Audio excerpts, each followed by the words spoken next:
Hi, Phyllis Rain here from phyllisraleigh.com, and I wanted to talk to you today about consciousness. And this is something I've learned that we have before we're born and we have after we die. So I wanted to talk a little bit about that and what that means to us and how we live in that consciousness on a daily basis or a moment-by-moment basis.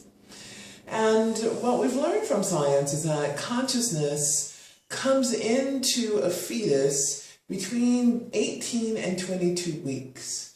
They determine that by brain activity and kind of a heart-brain synchronization that happens.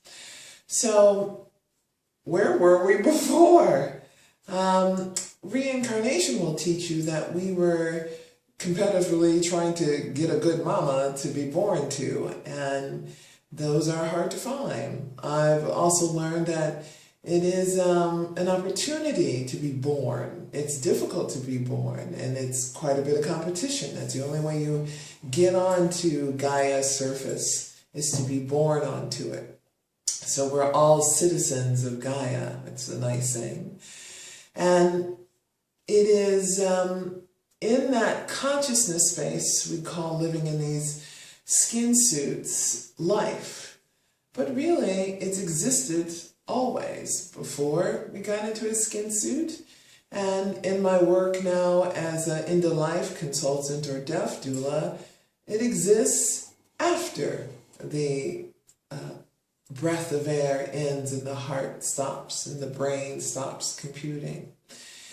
So consciousness is now this thing that exists, and many of us as children have memories of previous lives. I have many memories of my past lives, and bringing them into why are we here? Why do I keep doing this has been a question for me. And I recall being 8 years old and being bored with life and going, really? This is it? We just live, we make more, and we die and just do it over and over again? There's got to be more to this. So that has driven my pursuit to understand consciousness and what is it about being born that we have to keep doing it over and over again. I like something the Buddha said. Pray you live a long time so that you can learn all the lessons in this life and don't have to repeat them in the next one. And so that's been my focus. How much can I learn in this life? Well, the one consistent thing that we focus on over and over again is learning love. And the most challenging. What I've understood now is about Ho'oponopono and the power to free us back to 0 point of being open, or that void where we can receive inspiration and be creative and charged again and not stuck in negative emotions or relationships or pain, really, anger as well. And it is now a beautiful time to use that tool to free ourselves over and over again, because we've been basically a pretty stuck people. At least I can speak for myself in that stuckness. So one of the other things I've thought about is afterlife. And what is afterlife? Well, we know from those who've done the paranormal research or worked with ghosts, I was afraid for them for many years and not trying to understand why are they there? Why can't they just move on? And some wise friends of mine told me, because they're here to help you. And I went, oh, nobody told me that. Okay, good. Help me. I need some help. And the joy of that experience for me came the first time when I bumped into my father's ghost.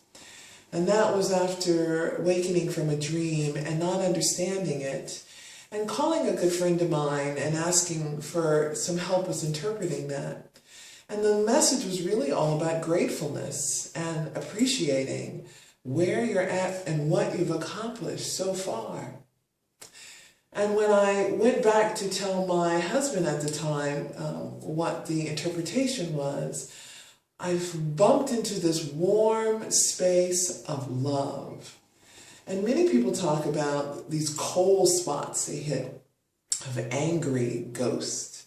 But mine was this warm spot, and I could hear my Father's voice say, that's all I ever wanted for you, was to know and be grateful. And it was the most humbling and joyous experience that I recall of any afterlife experience. And I'm grateful for that lesson now, that it is in gratefulness that we can move so much further in consciousness and our own awareness of the beauty of this life that we've been given to a number of days to enjoy. So in my work now as a death doula and end-of-life consultant, as I was saying, it is interesting now to work with those that have that question, what about afterlife? And what does that mean? I think it means keep on working on self, keep on working on this space. Because as long as consciousness is still operating as a thought form and cohesiveness with memories and desires, then it's an opportunity to continue to grow and to continue to build that heart space and let heart take you to the next dimension. And ascension, as we've come to understand this awakening process, is really about understanding our own abilities as human. We've been dumbed down too much, and it's time for us to wake up and accept the truth of our magnificent being as humans. We are the lucky few that have skin suits or bodies or bio-artificial intelligence systems. And now we get to do something with them and take it to the stars, to the moon, to other planets, to other consciousnesses. I don't know if that's a word, it is now. So that's my thoughts for today. Consciousness is yours to use for its highest purpose.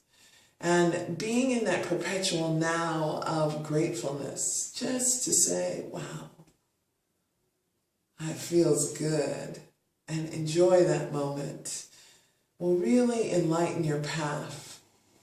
At least it has mine. So thank you again for listening. I hope to share more with you as I learn. And this is what I've learned thus far. So